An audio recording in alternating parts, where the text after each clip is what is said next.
आज हमारे साथ मौजूद है मऊ जनपद के होनहार लाल प्रांजल यादव जी, जिन्होंने अभी अभी जो है पायलट के रूप में चयनित होकर पूरे मऊ जनपद का नाम रोशन किया है। आज हमारी उनसे चर्चा होगी, किस तरीके से इस सफलता को पाने के लिए उन्होंने मेहनत किया है, इसी पे हमारी उनसे बात होगी। प्रांजल जी नमस्कार। नमस्कार नमस्कार जी। आपको इस नव वर्ष की ढेर सारी शुभकामनाएं। जी आपको भी और धन्यवाद। नए वर्ष की आपको भी शुभकामनाएं। अच्छा प्रांजल जी, सबको गर्व होता है, अच्छा करने पे अच्छा लगता है, आपको भी लगता होगा, ये बहुत पूछने की बात नहीं है। लेकिन सही चीज़ यह है कि किस लेवल की आपने मेहनत किया और कहाँ-कहाँ से आपने शिक्षा प्राप्त किया है, उसके बारे में बताइए। देखिए मेरी बेसिक स्कूलिंग जो हुई है वो पहले सन फ्रांसिस स्कूल से मैंने पढ़ाई करी है कक्षा 5 तक। उसके बाद क्लास 5 के बाद मैं सनबीम स्कूल मऊ है यहाँ अली नगर में, वहाँ से मैंने अपनी बाकी की जितनी पढ़ाई है 10+2 तक वहाँ की करी है। उसके बाद फिर मैं दिल्ली चला गया और अपनी वो CPL जो होता है कमर्शियल पायलट लाइसेंस, उसके लिए जो पेपर वगैरह होते हैं उनकी प्रिपरेशन वगैरह करी। फिर पुणे बारामती से मैंने फ्लाइंग करी है अपनी, और रेडबर्ड फ्लाइट ट्रेनिंग एकेडमी नाम है वहाँ से फ्लाइंग करी है। फिर एक टाइप रेटिंग होती है करके चीज़ जो बड़े जहाज़ चलाने के लिए चाहिए होती है, तो वो करी मैंने एयरबस इंडिया ट्रेनिंग सेंटर से। वहाँ से करने के बाद जो है एयर इंडिया की वैकेंसी आई, उसमें मैंने अप्लाई करा और फिर मेरा वहाँ सिलेक्शन हो गया।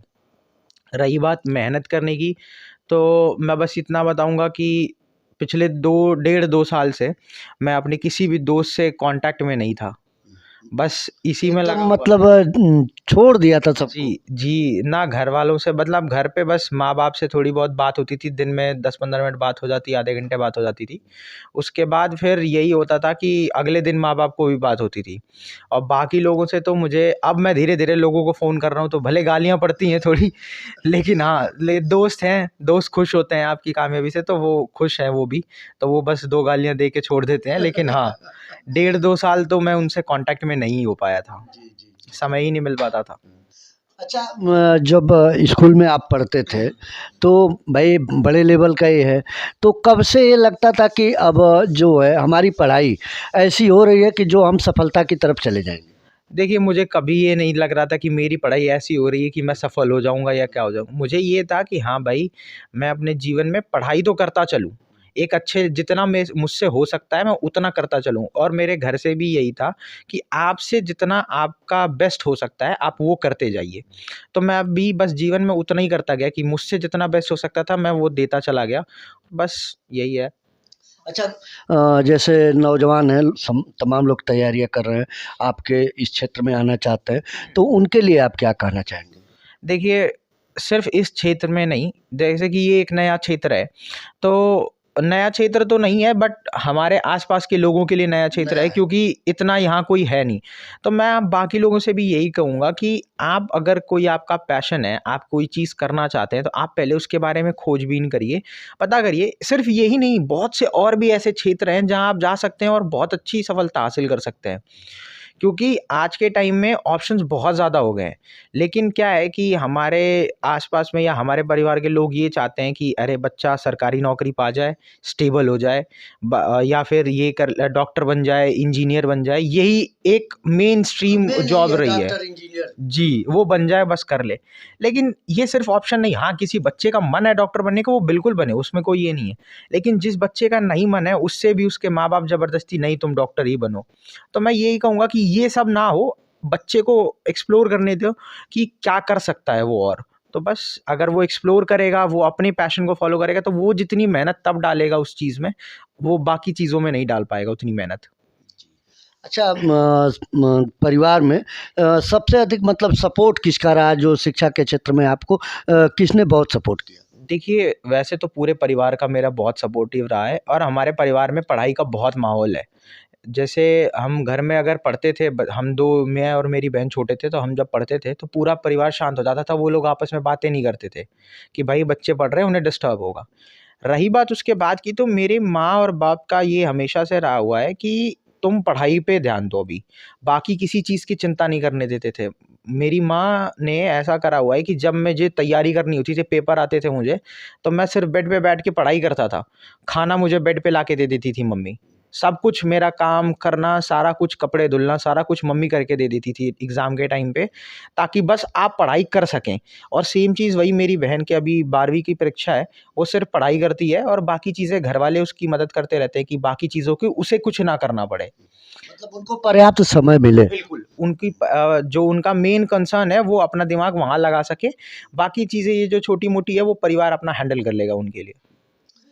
अच्छा, ये जो चीज़ें सब आपने प्राप्त किया है, अब आपको जैसे जो आप कहते हैं कि मित्रों उनका फ़ोन आ रहा है, सारे लोगों को मैंने छोड़ दिया था, तो अब आपको उस फ़ोन के बाद अब जो रिएक्शन मिल रहा है, एक्शन नहीं उसको रिएक्शन कहेंगे, वो आपको कैसा महसूस हो रहा है? जी देखिए, बहुत खुशी होती है। जब मेरा रिज़ल्ट आया तब मैं इतना मतलब खुश नहीं हुआ, मतलब देखिए जैसे क्या होता है कि मैं तो खुश हो गया कि हाँ भाई मेरा सिलेक्शन हो गया। मेरे लिए तो बस ये था कि चलो मैंने परीक्षा पास कर ली, मैं सिलेक्शन हो गया। लेकिन जब मैं बाकी लोगों की खुशी देख रहा था कि मेरे माँ-बाप, मेरा परिवार, मेरे दोस्त, जब इनकी खुशी देखता हूँ तो मेरे को लगता है कि अच्छा चलो मैंने कुछ बहुत अच्छा कर लिया है। तो वो खुशी बढ़ते जाती है, वो चीज़ है। तो मतलब बाकी लोगों की खुशी देख के मतलब ऐसा लगता है कि हाँ भाई तूने कुछ अच्छा हमने बहुत अच्छा अचीव किया है। हाँ, जी, ये जी, जी, लगा जी। ये लगा कि आप जो है सार्थक कदम पे आपने काम किया है, आपका जो कार्य है वो सराहनीय है। जी, जी, जी, जी। तो आगे जो बच्चे करना चाह रहे हैं, उनके लिए बस यही है कि आप मेहनत करें और आगे चलें। बिल्कुल, बिल्कुल, आप सिर्फ़ इसी पद पे नहीं किसी भी चीज़ के लिए आप जाना चाहें, आप जाइए, आप मेहनत करिए।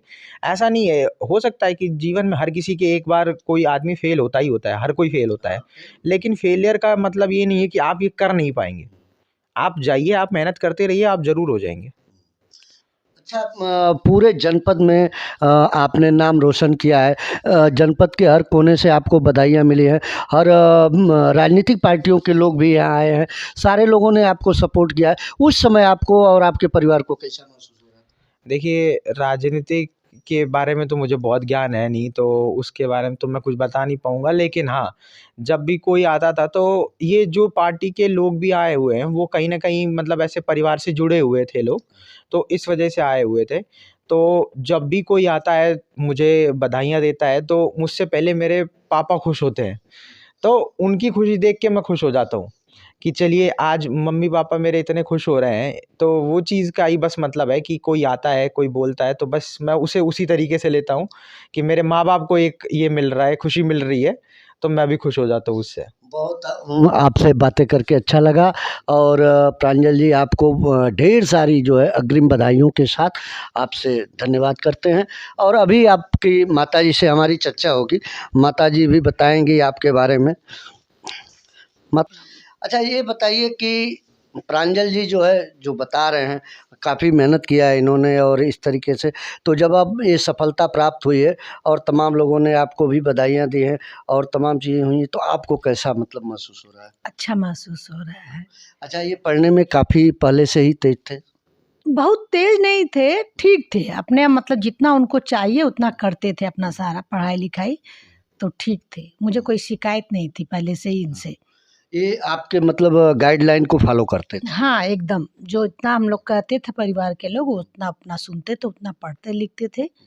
ठीक सामाजिक से दूर, समाज से बहुत बच्चों से दूर रह के पढ़ाई-लिखाई पे ज़्यादा ध्यान देते थे। ये थी प्रांजल जी की माताजी और आप देख रहे थे यस भारत न्यूज़। मैं संजय मिश्रा।